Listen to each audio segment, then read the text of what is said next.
Hey everyone. Real quick disclaimer before this review begins. All thoughts are my own and my original thoughts.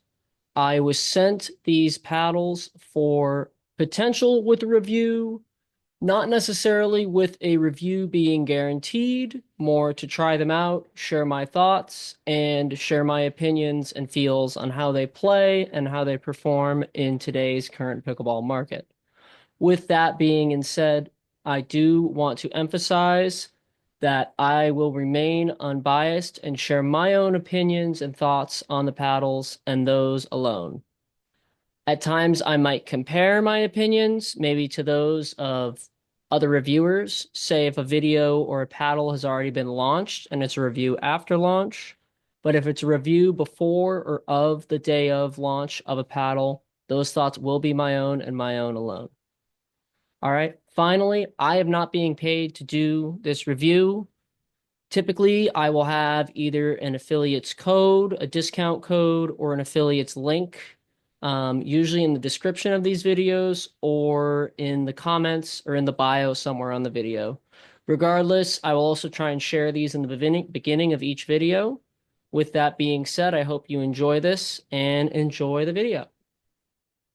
Hello, everyone. Today I am going to talk about two paddles. I will be comparing the original 11Six24 Vapor Power to the new Alpha Pro Power 11Six24 Vapor. Here are both paddles now, so you guys can get a view, an example of them. And let's begin. So first off, here are the numbers for these paddles. For the 11Six24 Alpha Pro Vapor Power, mine came in with a swing weight of 107, a twist weight of 7, and a static weight of 8 ounces. For the 11Six24 Vapor Power Original, mine came in at a swing weight of 110, a twist weight of 7, and a static weight of 8.1 ounces. So let's chat a little bit about these two paddles. So first off, I want to talk about the original Vapor Power. I feel like I still see this paddle at least once every time I go to the courts, if not multiple times.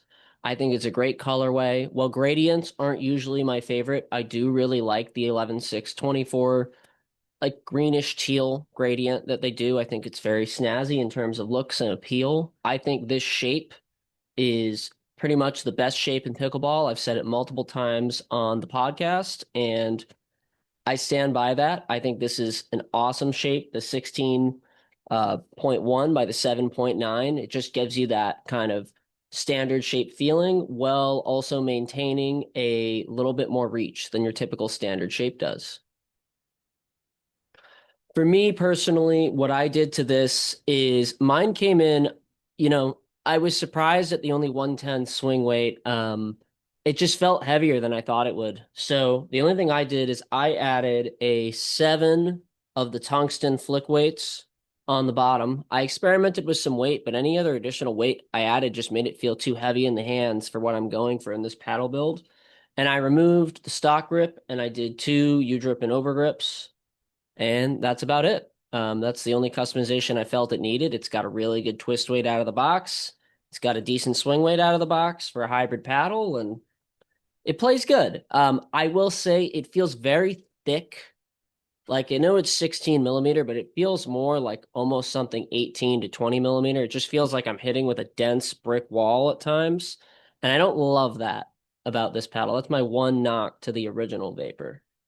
Now, with the new Vapor, I feel like they've solved this a lot. It's still 16 millimeters.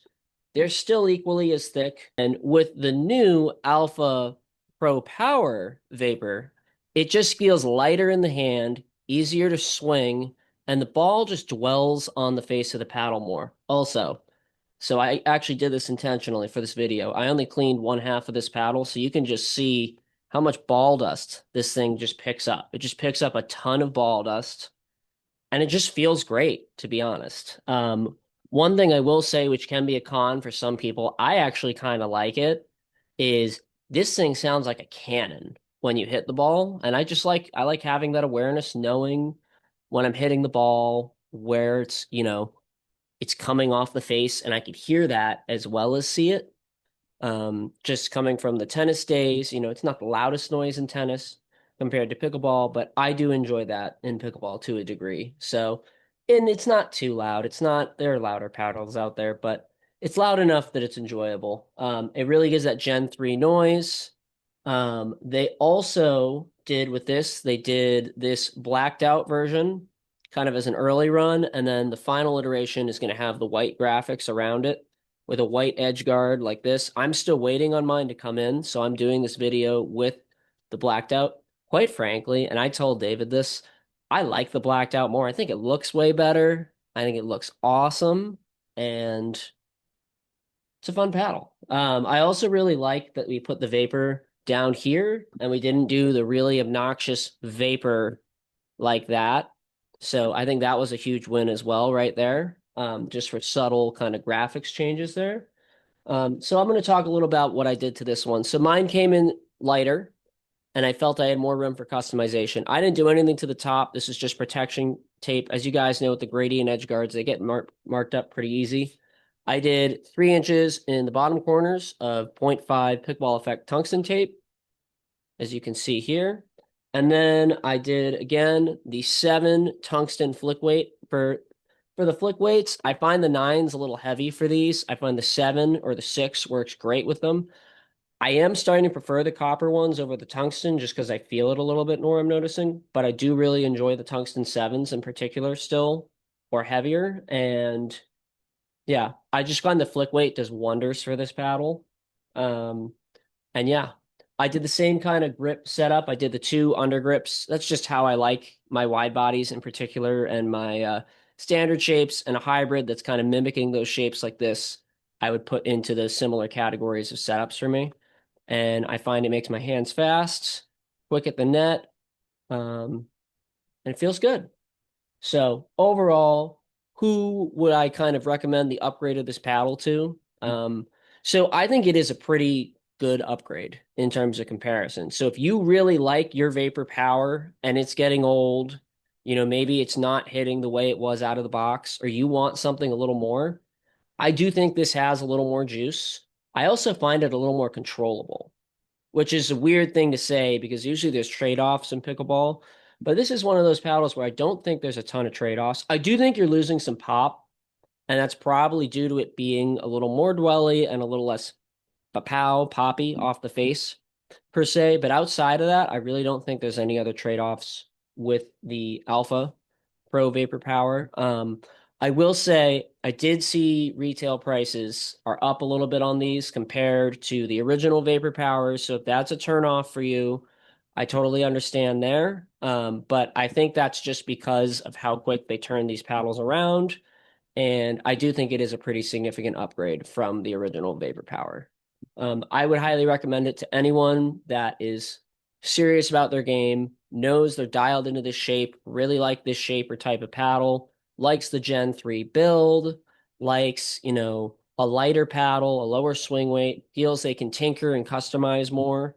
Um, and yeah, those are kind of the demographics of people I would really aim this paddle towards, as well as just, the everyday player. I think the Vapor is a great shape for all levels of play, and I think this is a pretty awesome paddle. So definitely look forward to this one. I will have a full review on the full Vapor Pro Power line at launch. In the meantime, I hope you guys enjoy this comparison video, and be sure to check out my channel for more videos like this in the future. All right. Adios.